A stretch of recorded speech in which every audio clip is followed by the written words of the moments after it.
Hi friends, అందరూ ఎలా ఉన్నారు? మన భయ్యా సన్నీ యాదవ్ మిస్ అయ్యి 14 రోజులైంది. అతిపతి లేదు. సో మన సబ్స్క్రైబర్స్ 4 ప్రధాన అనుమానాలు అయితే పంపించారు. అనుమానం పెనుబోతం లాంటిది, అది తీర్చేసుకోవాలి. ఏంటి సబ్స్క్రైబర్స్ చెప్పండి అని చెప్పి మెసేజ్లు పెడుతున్నారు. సో ఫస్ట్ అనుమానం వచ్చేసి అందరూ అనుకున్నట్లే ఎన్ఐఏ తీసుకెళ్ళిందా? ఎందుకు అంటే 25% మాత్రమే దానికి ఆధారాలు ఉన్నాయి. నెక్స్ట్ అనుమానం వచ్చేసి ఐఎస్ఏ ఉగ్రవాదులు ఏమైనా కిడ్నాప్ చేశారా? ఎందుకంటే వాళ్ళ ఇన్ఫర్మేషన్ వీరు చెప్పేస్తారేమో అని చెప్పి ఓకే వాళ్ళే కిడ్నాప్ చేశారా? దానికి కూడా 25% మాత్రమే ఆధారాలు ఉన్నాయి. సో మూడో అనుమానం వచ్చేసి ఈ బెట్టింగ్ కంపెనీలు అడ్వాన్స్ ఇచ్చాయి మనల్ని ప్రమోట్ చేయమని ఐపీఎల్ సీజన్ అప్పుడు. కానీ మనం రంగంలో ఈ బెట్టింగ్ పోరాటం వల్ల వాళ్ళు ఎవరూ ప్రమోట్ చేయలేదు. సో ఆ డబ్బులు వెనక్కి తిరిగి ఇవ్వలేదని చెప్పి కిడ్నాప్ చేశారా? దానికి కూడా 25% మాత్రమే మన దగ్గర ఆధారాలు ఉన్నాయి. అండ్ ద లాస్ట్ ఇది చాలా ఇంట్రెస్టింగ్, ఎందుకంటే మనోడికి వ్యూస్ లేవు, ఎంగేజ్మెంట్ లేదు, ఈ బెట్టింగ్ యాప్ల వల్ల బాగా నెగిటివిటీ వచ్చింది. సో దాన్ని క్యాష్ చేసుకోవడం కోసం ఈ కిడ్నాప్ ప్రాంక్, అదే కిడ్నాప్ డ్రామా ఆడా అనేది ఇది పాయింట్. ఒక్కొక్కటి డిస్కస్ చేసుకుందాం. ఫస్ట్ లైక్ కొట్టండి, చాలా బాగుంటుంది.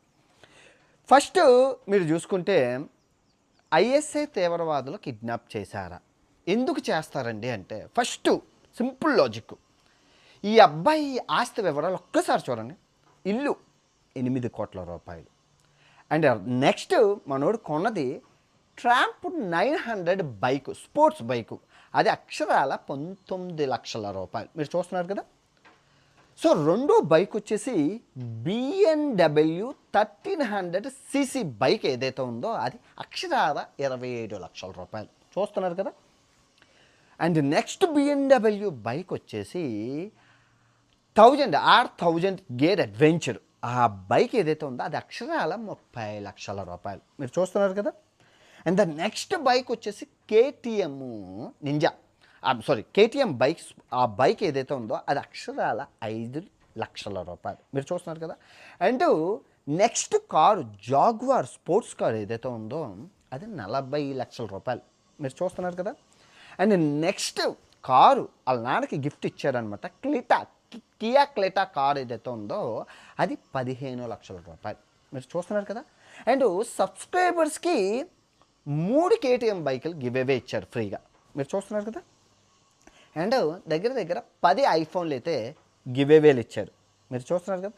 ఇది ఇంకా గివ్ అవే ఇంకా చాలా ఉన్నాయి. అబ్బో ఇంకా చాలా చిన్న ఉన్నాయి. సైకిల్ ఏంటి, మైకిల్ ఏంటి, అవన్నీ పక్కన పెట్టండి.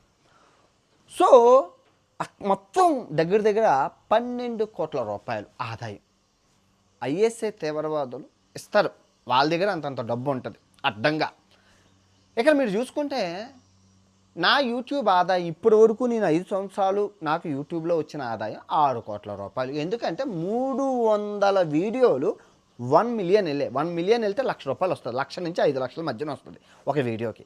నాకు 300 వీడియోలు ఉన్నాయి, 6 కోట్లు లెక్క సరిపోయింది.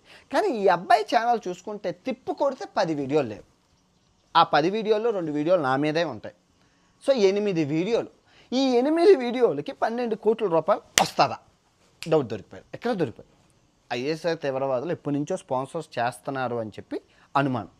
సో వీడు ఈ పాకిస్తాన్కి ఇప్పటికి 4 సార్లు వెళ్ళారని, మనకి 3 సార్లు వెళ్ళారని ఆధారాలు ఉన్నాయి. సో ఈ ఆధారాలు బలంగా ఏంటంటే ఉగ్రవాదులతో సంబంధాలు, ఏది ఆ ఒసామా బిన్ లాడెన్ వాళ్ళకి మెడిసిన్స్ ఇవ్వడం, వాళ్ళతో సంబంధాలు, 5 సంవత్సరాల నుంచి నాకు పాకిస్తాన్ ఫ్రెండ్స్ ఉన్నారు అనడం, ఇవన్నీ ఆయన నోట్తో చెప్పారు. అన్నీ ఆన్లైన్లోనే ఉన్నాయి. జకీర్ నాయక్ లాంటి సభలకు వెళ్ళి మత విద్వేషాల మీద మాట్లాడడం. సో ఇదంతా చూసుకుంటే ఈ ఉగ్రవాదులతో సంబంధం ఉందా? సో వాడు ఈ ఎన్ఐఏకి ఏమైనా ప్రభుత్వానికి చెప్పేస్తారేమో, ఎందుకంటే జ్యోతి మల్హోత్రా అరెస్ట్ అయింది కాబట్టి. ఏమో వీడు ఎక్కడ నోరిప్పి చెప్పేస్తారేమో అని చెప్పి దొరకకుండా మనోడిని తీసుకెళ్ళి అజ్ఞాతంలో అప్స్కాండింగ్ చేసేసి అజ్ఞాతంలోకి తీసుకెళ్ళిపోయి వేసేసారా, దాచేసారా అనేది అనుమానమే. ఇది మనోడు ఇది చెప్పమని చెప్పారు, మరీగా చాలా పెద్ద లిస్ట్ చెప్పారు. ఆస్తి వివరాలు, ప్రైసులతో సహా, తమ్నెల్తో సహా పంపించారు. ఓకే, అయిపోయింది. నెక్స్ట్ రెండో అనుమానం ఎన్ఐఏ. ఇది అందరూ ఉంటుంది, అన్ని టీవీ ఛానళ్ళు ఎన్ఐఏ తీసుకెళ్ళింది అంటున్నారు. ఎన్ఐఏ ఇప్పటికి వచ్చి ఎక్కడా చెప్పలేదు మేము తీసుకెళ్ళామని. ఎక్కడ క్లెయిమ్ చేసుకోలేదు. సో మీరు ఇక్కడ ప్రధానంగా అనుమానించాల్సింది వాళ్ళ నాన్నని, వాళ్ళ తమ్ముడిని, వాడు బెస్ట్ ఫ్రెండ్, ఒకే కంచం ఒకే మంచం జాన్ జిగరి దోస్తు ఆ తమిళనాడు అబ్బాయి చెర్రీని. ఎందుకంటే ఫస్ట్ ఈ వాడు ఎన్ఐఏ తీసుకెళ్ళింది అని చెప్పింది ఎవడు అంటే ఈ చెర్రీ గారే, వీడే, ఈ కరిపిట్టగాడు. ఈ కరిపిట్టగాడు ఇంటికి వెళ్ళాడట. వాడు ఇంటికి వెళ్తే ఇంట్లో ఉంటుండగా నలుగురు మఫ్తీలో వచ్చారు, బైకులకి కార్లకి నెంబర్ ప్లేట్లు లేవు, వచ్చారు తీసుకెళ్ళారు అనేది వాడు చెప్పాడు. ఎక్కడ చెప్పాడు? ఈ బయ్యాస్ వారి ఛానల్లో చెప్పుకోలేదు, ఈ బయ్యాస్ అన్ని యాదవ్ యూట్యూబ్ ఛానల్లో చెప్పి ఆ వీడియోని వెంటనే డిలీట్ చేసేసారు. అంటే హింట్ ఇచ్చినట్లు, మనల్ని మిస్లైడింగ్ చేస్తున్నట్లు అని అనుకోండి, ఇచ్చి డిలీట్ చేసేసారు. డిలీట్ చేసేసి నెక్స్ట్ రోజే లండన్ వెళ్ళిపోయాడు. ఎందుకంటే ఆ లండన్ నుంచి అప్లోడ్ చేశారు ఆ వీడియో. ఎందుకంటే బ్యాక్గ్రౌండ్ ఆ లండన్ హోమ్ టూరు, ఆ ముందు రోజు హోమ్ టూరు ఒకటే మ్యాచ్ అయ్యింది. సో లండన్ నుంచి అప్లోడ్ చేశారు. అయితే బయ్యాస్ అన్ని యాదవ్ని అన్నయ్య తీసుకెళ్ళిందని చెప్పాడు. అయితే చెప్పి వాడి కోసం ఏం చేయకుండా ఈ లండన్ ఫ్లైట్ ఎక్కి వెళ్ళిపోయాడు. ఎందుకు వెళ్ళాడు? ఆ దేవుడికే ఎరుక. ఓకే. అండ్ రెండు, వాళ్ళ నాన్న ఎంత రిలాక్స్గా ఉన్నారంటే మా ఓన్ని ఎన్ఐఏ కాదు ఎల్ఐసి ఏజెంట్లు తీసుకెళ్ళారు అన్నంత రిలాక్స్గా ఉన్నాడు. బొక్కలే మా వాడు పక్కింటి చుట్టాలింటికి వెళ్ళాడు అన్నట్లు ఈజీగా అన్ని టీవీ ఛానల్కి చెప్పారు పోరాడతాం అదే అన్నాం. పోరాడడం లేదు, ఏం లేదు, హ్యాపీగా ఉన్నారు, చాలా హ్యాపీగా ఉన్నారు. వాళ్ళ నాన్న ఏం బాధపడట్లేదు. మూడు, ఇది ప్రధానం. వాళ్ళ తమ్ముడు ఇప్పుడు అన్నకి ఏదైనా అయిందంటే మొగుడు తెచ్చిన మొండలాగా మనం ఇంట్లో కూర్చొని బాధపడతాం, ఏడుస్తాం, చిన్న దెబ్బ తగిలితేనే ఏడుస్తాం. అలాంటిది అన్నయ్య తీసుకెళ్ళినా కూడా మనం రోజు వాళ్ళ ఇంటి దగ్గర నూతన కల్లో క్రికెట్లు రోజు పంపిస్తున్నారు. ఎందుకంటే నేను గత 12 రోజులుగా మొత్తం అన్నీ చెక్ చేస్తున్నాను. వాళ్ళ ఛానల్ రిలేషన్స్వి, ఫ్రెండ్స్వి, ఏమైనా ఇన్ఫర్మేషన్ వస్తుంది. మరి వాళ్ళు క్రికెట్ ఆడుకుంటుండే హ్యాపీగా. వాళ్ళ తమ్ముడు క్రికెట్ జాయ్గా ఆడుకుంటున్నారు. వాళ్ళ ఫ్రెండ్స్ అందరూ పంపిస్తున్నారు స్టేటస్లు. మీరు జుట్టు పీకించుకొని తోకలు తెంపేసుకుంటున్నారు, కానీ వాళ్ళైతే చిల్లుగా ఉన్నారు ఫ్యామిలీ అంతనా. కానీ ఆ 25 ఛాన్సెస్ ఏదైతే ఉన్నాయో అన్నయ్య తీసుకెళ్ళడానికి, మనోడు 4 సార్లు పాకిస్తాన్ వెళ్ళారు అనడానికి, అది వెళ్ళి దాచినందుకు గాను. తర్వాత మేడం మెన్ అని చెప్పి ఒక ఆమె ఉంది, ఆ జ్యోతి మల్హోత్రా కాదు, పాకిస్తాన్ ట్రావెలింగ్ ఏజెంట్ అనమాట. ఆ ట్రావెలింగ్ ఏజెంట్కి ఐఎస్ఐ తెవడవాళ్ళు ఇచ్చిన టాస్క్ ఏదైతే ఉందో, నువ్వు ఇండియాలో ఉన్న ఆ ట్రావెలర్స్ని మన గ్రిప్లోకి తీసుకొని మన స్లీపింగ్ సెల్స్ కింద మార్చాలి అని. సో ఆ భాగంగానే ఒక 10 మందిని అయితే మార్చారు. ఆల్రెడీ మన పోలీసులో పట్టుకున్నారు, ఎన్ఐఏ పోలీసులో పట్టుకున్నారు. కానీ మిగతా పీపుల్ ఎవరు అనేది ఆధారాలు ఉన్నాయి. మనోడు కూడా బైక్లో వెళ్తూ నాకు ఒక అమ్మాయి హెల్ప్ చేస్తే అయిపోతుంది పని అన్నారు.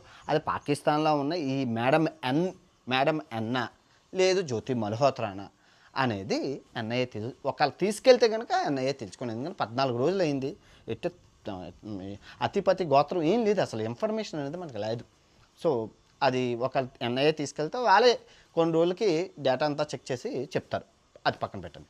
సో 3 మీరు చూసుకుంటే ఈ బెట్టింగ్ కంపెనీలు ఏవైతే ఉన్నాయో, ఫర్ ఎగ్జాంపుల్ అండి, నాకు ఇల్లు కనబడుతున్న ఇల్లు కట్టమని చెప్పి ఒక ఆయన 2 కోట్లు ఇచ్చారండి.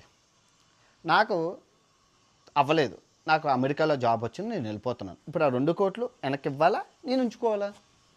వెనక్కి ఇవ్వాలి కాబట్టి, ఎందుకంటే అడ్వాన్స్ ఇచ్చారు కాబట్టి, రైట్. సేమ్ అలాగే ఇప్పుడు బెట్టింగ్ యాప్లో ప్రమోట్ చేయమని ఐపీఎల్ సీజన్ అప్పుడు ముందుగానే అడ్వాన్స్ వస్తుంది. అడ్వాన్సు మన బెట్టింగ్ యాప్ కంపెనీలు ఏవైతే ఉన్నాయో ఆ అడ్వాన్స్ ఇస్తారు. మీరు చూసుకుంటే పాకిస్తాను ఆయన అక్టోబర్లో వెళ్ళేటప్పుడు ఇక్కడ డఫా బెట్ అని ఉంది, డఫా బెట్ కాదు, బిర్యానీ బెట్ అని. ఈ బిఏటి బెట్ అంటే బెట్టింగ్ కంపెనీస్ అనమాట. మీరు చూసుకుంటే బిఏటి బ్యాట్ అని చెప్పి డఫా bat, Kepha bat, లాఫా bat, Jaffa bat అని చెప్పి బోల్డ్ ఆన్లైన్లో బ్యాట్ అని ఉంటుంది, షార్ట్ కట్ అనమాట, ఆన్లైన్లో షార్ట్ కట్.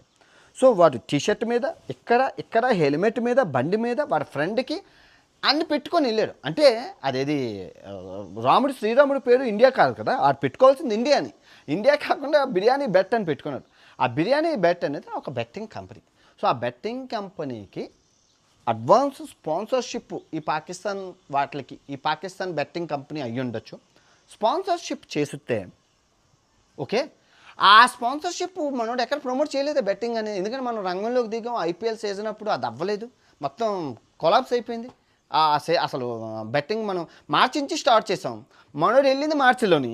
సో ఈ మొత్తం కొలాప్స్ అయిపోయింది. సో ఈ బెట్టింగ్ అడ్వాన్స్ తిరిగి ఇవ్వమని ఈ బెట్టింగ్ కంపెనీ వాళ్ళు బెదిరించి కిడ్నాప్ చేశారా లేదా తీసుకెళ్లారా అనేది కూడా అనుమానం. ఎందుకంటే ఈ మనోడు బెట్టింగ్ కంపెనీలతో దగ్గర దగ్గర 20 బెట్టింగ్ కంపెనీలతో టైఅప్లు ఉన్నాయి.